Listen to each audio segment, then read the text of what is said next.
नमस्कार दोस्तों, कैसे हैं आप सब। एक बार फिर स्वागत है आपका अपने YouTube channel Sunny Thakur reaction videos में।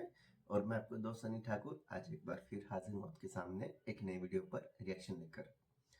दोस्तों, आज हम एक ऐसे शख्स के बारे में बात करेंगे जिनके बारे में कहा जाता है कि वो हमारे देश के सबसे पावरफुल सीएम हैं और आने पीएम के सबसे भरोसेमंद सीएम है वो। और आने वाले 10-15 सालों में उन्हें हम पीएम के रूप में भी देख सकते हैं। गोरखपुर से लगातार सांसद रहे हैं वो और अभी उनका दूसरा टर्म एज अ सीएम चल रहा है। जी हाँ दोस्तों, मैं बात कर रहा हूँ उत्तर प्रदेश के सीएम योगी आदित्यनाथ के बारे में। तो उन्हीं के बारे में डॉक्टर विकास दिव्य कीर्ति के साथ एक पॉडकास्ट में किसी ने उनसे योगी आदित्यनाथ जी के बारे में पूछा, तो उन्होंने योगी जी के बारे में क्या कहा, कैसे उन्होंने यूपी में कानून व्यवस्थाएं सही की हैं, कैसे उन्होंने जो स्टेट के और सेंटर की जो स्कीम्स थी वो यूपी के हर गरीब तबके तक पहुंचाई है, और क्यों उनके बारे में कहा जाता है कुछ लोगों द्वारा कि वो कट्टर हिंदू हैं और वो एक धर्म श्रेष्ठ लोगों को पसंद नहीं करते। तो चलिए देखते हैं क्या बात हुई और फिर वीडियो के लास्ट में इस बारे में बात करेंगे। दोस्तों, ये वीडियो मैंने लिया है टाइम्स नाउ नव भारत यूट्यूब चैनल से। वीडियो का लिंक आपको डिस्क्रिप्शन में मिल जाएगा। आपको वीडियो कैसी लगी मुझे कमेंट में जरूर बताइएगा। वीडियो को लाइक कीजिएगा, हमारे चैनल को सब्सक्राइब कीजिएगा और मुझे कमेंट करके जरूर बताइएगा आपको वीडियो का कौन सा पार्ट सबसे अच्छा लगा। तो चलिए दोस्तों, वीडियो शुरू करते हैं। 52 साल के लगभग हैं, इतने ही योगी आदित्यनाथ है। तो मेरा अपना मानना है कि आज से 10-15 साल बाद हम इन दोनों को पीएम के रूप में देखेंगे। उत्तर प्रदेश मतलब इसको लेके मैं डाउट में रहता हूँ कि हम बुलडोजर के मामले पे, एनकाउंटर के मामले पे क्या कहें। पर एक चीज मैंने उत्तर प्रदेश में देखी, वहां हमारे 2 सेंटर्स हैं। तो जो लड़कियां हैं, जब मैं पूछता हूँ क्लास में कि कैसा है यहाँ का सिस्टम, तो 1-2 बार कुछ बच्चों ने ये कहा है कि सर अब हमें शाम के बाद बाहर निकलने में डर नहीं लगता। अभी क्योंकि इनकी उम्र बहुत कम है, 52 साल के लगभग हैं, इतने ही योगी आदित्यनाथ है। तो मेरा अपना मानना है कि आज से 10-15 साल बाद हम इन दोनों को पीएम के रूप में देखेंगे कभी ना कभी। मैं उत्तर प्रदेश मतलब इसको लेके मैं डाउट में रहता हूँ कि हम बुलडोजर के मामले पे, एनकाउंटर के मामले पे क्या कहें।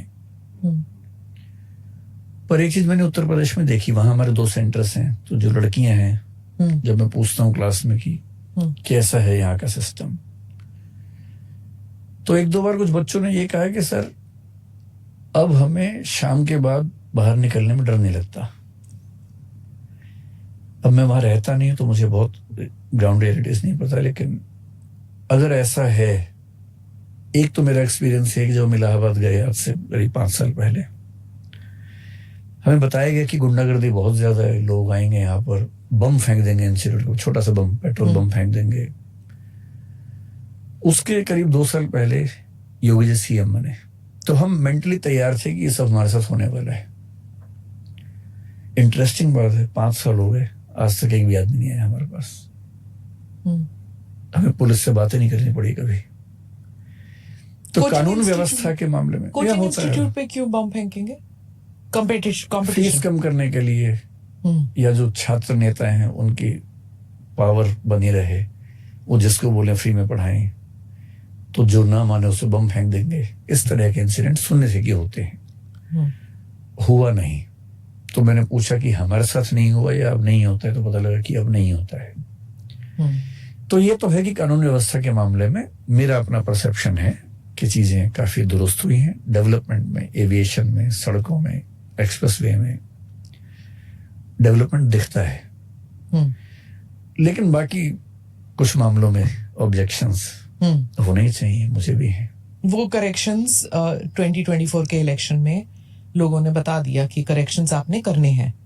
आई थिंक मुझे नहीं पता कि जनता ने उसी बारे में बताया, किस बारे में बताया, लेकिन मेरा अपना ख्याल है कि सिग्नल तो बड़े नेता को थोड़ा सा लिबरल होना बेहतर होता है। हालांकि वो उनका स्वभाव अलग है, क्योंकि उनका बड़ा नेता होना ही उसी स्वभाव पर टिका हुआ है, वो उनकी यूएसपी है।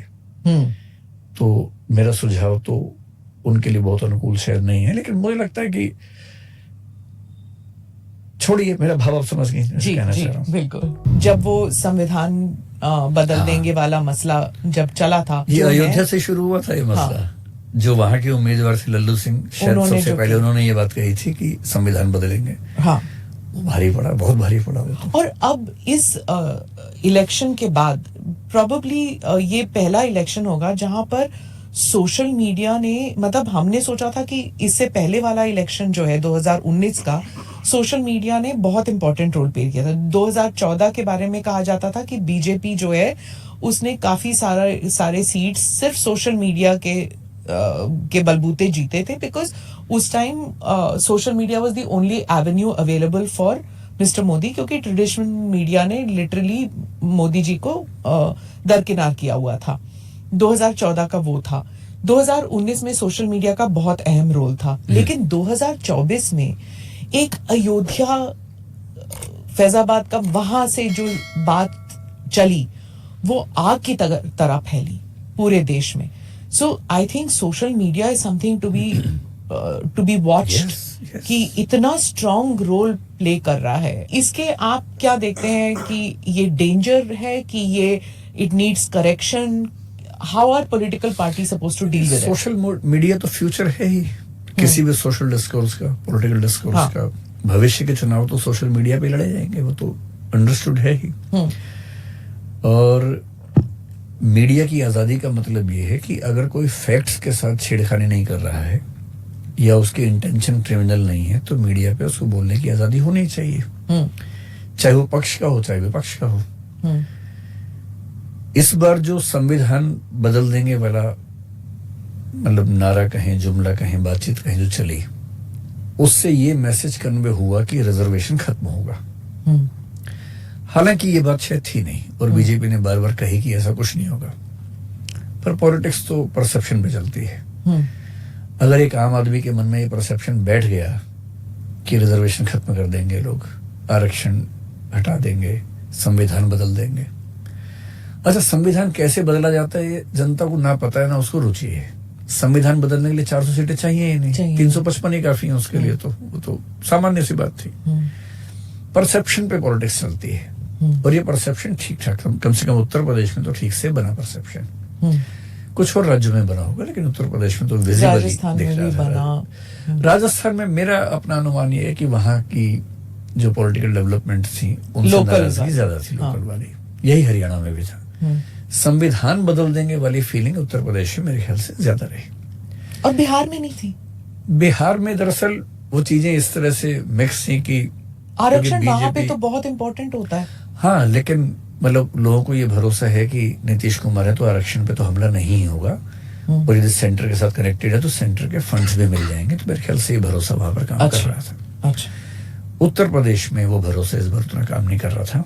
और अगर आप थोड़ा सा वहां की डेमोग्राफी को देखें तो बात समझ में, जैसे अयोध्या को लेकर लोग कहते हैं कि ऐसा कैसे हो गया, मंदिर बना वहां ऐसा, हालांकि फैजाबाद एनीवे सीट तो फैजाबाद है, हाँ, उसमें से 5 में से 1 हिस्सा अयोध्या का है, सीट तो फैजाबाद है। फैजाबाद के आसपास की लगभग सभी सीटें समाजवादी पार्टी ने जीती हैं, तो ये मामला किसी एक सीट का है नहीं आमतौर पर, चाहे वो बस्ती की तरफ जाए या और 1-2 सीटें जो वहां पर आसपास है, अम्बेडकर नगर वगैरह, वो भी बीजेपी हारी ही है। अब वहां का डेमोग्राफिक अगर इंडेक्स देखें, अगर मैं ठीक याद कर पा रहा हूँ, वहां ओबीसी 22% है, दलित 21% है, मुस्लिम 18% है, तीनों मिला के 61% हो जाते हैं, 60 के आसपास है। ओबीसी वोट्स समाजवादी पार्टी के हैं ही, माना जाता है कि मिलेंगे। दलित वोट मिल जाएं, इसके लिए उन्होंने एक दलित उम्मीदवार को खड़ा किया, जो कि नॉन रिजर्व सीट पे खड़ा करना बहुत रेयर इंसिडेंट है। अवधेश जी को खड़ा किया, जो दलित वर्ग से आते हैं, उसमें पासी समाज से आते हैं, और पासी पॉपुलेशन अयोध्या वाले इलाके में दलित समाज में सबसे ज्यादा है। मुस्लिम्स को बीजेपी से नफरत है, ये दुनिया जानती है। जब ये तीनों मिला के 60% वोट हो रहे हैं, तो अयोध्या में बीजेपी का हारना बहुत आश्चर्य की बात तो है भी नहीं। वैसे भी ये तो मीडिया में हल्ला ज्यादा मचा हुआ है। 2014 और 2019 में अगर आप वोट्स का परसेंटेज देखें, अयोध्या में पिछले 3 इलेक्शन से 48% वोट विनिंग कैंडिडेट को मिल रहे हैं, हर बार 48% मिलते हैं। पिछले 2 इलेक्शंस में आपको बड़ा आश्चर्य होगा, अगर आप कांग्रेस, एसपी, बीएसपी के वोट जोड़ लें, 19 में तो बीएसपी, एसपी साथ थे, तब कांग्रेस और एसपी के जोड़ लें, तो बीजेपी के उम्मीदवार लल्लू सिंह दोनों बार केवल 12-13 हजार वोट से जीते थे। वोट उनके थे 4-5 लाख के बीच में रहते थे, पर विनिंग जो गैप था वो 12,000 का था। इस बार क्या हुआ, बीएसपी का जो वोट बैंक है दलित, जैसे ही अवधेश प्रसाद एसपी के उम्मीदवार हुए, स्थापित आदमी है, पुराने आदमी है, तो दलित लोगों को लगा कि हमारा तो उम्मीदवार खड़ा ही हुआ है। इधर बीएसपी थोड़ी कमजोर भी हो गई थी। 2014 में बीएसपी के लगभग 1.5 लाख वोट थे, 1,40,000 के आसपास। इस बार वो वोट 45,000 रह गए। तो मेरी सिंपल कैलकुलेशन ये है कि वो 1 लाख वोट बीएसपी वाले शिफ्ट हुए एसपी की तरफ। 50,000 वोट से जीते अवधेश जी। तो ये जितना लोगों ने शोर मचाया कि अयोध्या में कैसे हार गए, तो अब जब आप डेमोग्राफी देखेंगे वहां की,